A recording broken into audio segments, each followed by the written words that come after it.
Bonjour, je suis Didier Mazier et je vais partager avec vous quelques petites astuces sur Illustrator car je me suis rendu compte avec ma dernière vidéo qu'elle avait intéressé beaucoup plus de monde que je ne le pensais.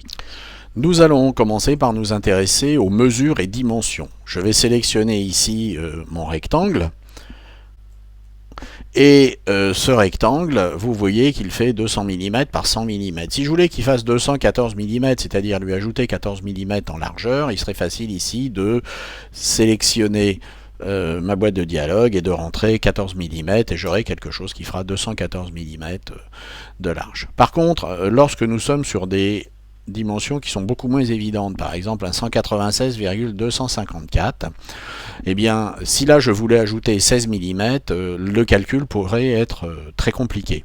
La solution ici, c'est d'exploiter la capacité qu'ont les logiciels d'Adobe, ce n'est pas uniquement réservé à Illustrator, de fonctionner avec des opérations. C'est-à-dire que ici, si j'ajoute plus 16 suivi de millimètres, eh bien vous voyez que la largeur a été augmentée de 16 mm. Et puis on peut fonctionner avec d'autres opérations, par exemple ici 100 mm divisé par 3, eh bien vous voyez que ça devient 33,333 mm.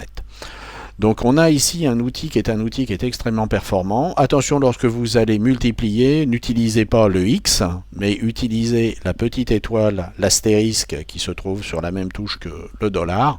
Donc remultipliez par 3 d'ailleurs, nous n'obtiendrons pas 100 mais 99,999.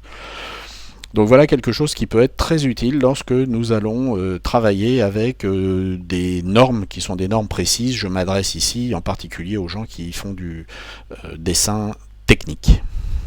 La deuxième astuce est la suivante, nous allons nous intéresser au texte. Vous voyez qu'un graphiste peut avoir envie de taper ici un texte et de vérifier ce que va donner ce texte dans différentes typographies. Il est très facile ici de sélectionner la typo et avec les flèches hautes et basses d'aller voir ce que donne dans les différentes typographies ce que l'on veut obtenir. Par contre, nous sommes parasités par ces deux boîtes qui sont ici la boîte qui encadre et qui permet de redimensionner, et puis ici le chemin. Au passage, notez qu'en cliquant ici, vous allez pouvoir créer un texte captif, donc vous double-cliquez, vous obtenez un texte captif, il se trouve à l'intérieur d'un bloc, et puis vous redouble-cliquez, vous êtes sur un texte qui n'est plus captif. Toutefois, nous avons de toute façon ces deux problèmes qui nous gênent dans notre évaluation de la typographie.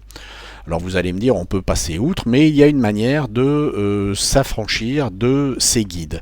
Vous allez faire commande majuscule B sur Mac ou contrôle majuscule B sur PC, et vous allez voir disparaître la boîte de redimensionnement, et vous allez faire commande H sur Mac ou contrôle H sur PC, et vous allez voir également disparaître le chemin sur lequel est appuyée la typographie. Par contre, celle-ci étant toujours sélectionnée, eh bien vous allez pouvoir opérer la même manip que tout à l'heure jusqu'à obtention de ce que vous voulez sans être perturbé par ces espèces d'encadrements bleus qui peuvent vous paraître bien moches.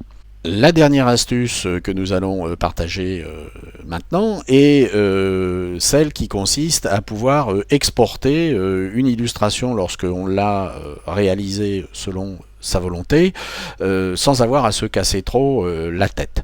Le plus simple est ici d'activer le plan de travail. Vous voyez que le plan de travail s'active.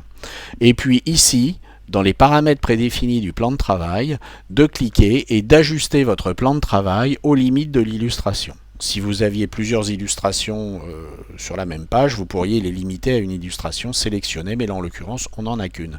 Dernière astuce à laquelle il va falloir faire très attention, c'est que lorsque vous voulez exporter pour le web, eh bien vous risquez d'avoir des problèmes au moment de l'export. Vous voyez que ici j'ai des éléments qui sont positionnés, je vais ici réaliser la manip qu'on a dit, c'est-à-dire que je vais ici demander à ce que on ajuste aux limites de l'illustration et je vais faire un fichier enregistré pour le web et horreur, ici vous voyez que je me retrouve avec une bande transparente puisque je suis en transparence, il aurait pu y en avoir deux, etc. Alors quelle est la raison de ce problème? Bien, la raison de ce problème est très simple, nous allons revenir sur une page A4. Premièrement, toutes mes normes sont en millimètres, il faudrait qu'elles soient en pixels, donc sur les règles je vais me mettre en pixels, de manière à ici être bien sur des pixels très précis.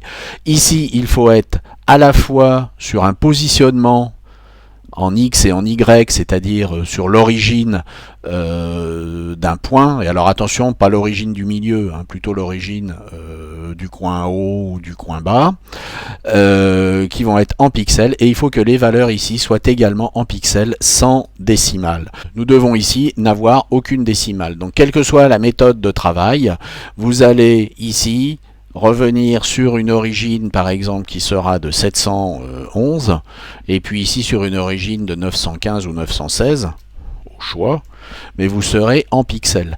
Et donc toutes vos valeurs seront en pixels sans aucune décimale. Vous allez maintenant pouvoir au niveau de votre espace de travail l'ajuster aux limites de l'illustration et faire votre enregistré pour le web en étant sûr de n'avoir absolument aucune bande à droite ou à gauche d'un pixel ou 2 pixels selon les erreurs que vous auriez pu commettre. J'espère que tout cela vous a intéressé et que vous allez pouvoir optimiser votre travail sur Illustrator, en particulier pour ce qui est d'éléments avec des dimensions précises et puis d'exports pour le web qui soient également des exports très précis. À très bientôt, au revoir.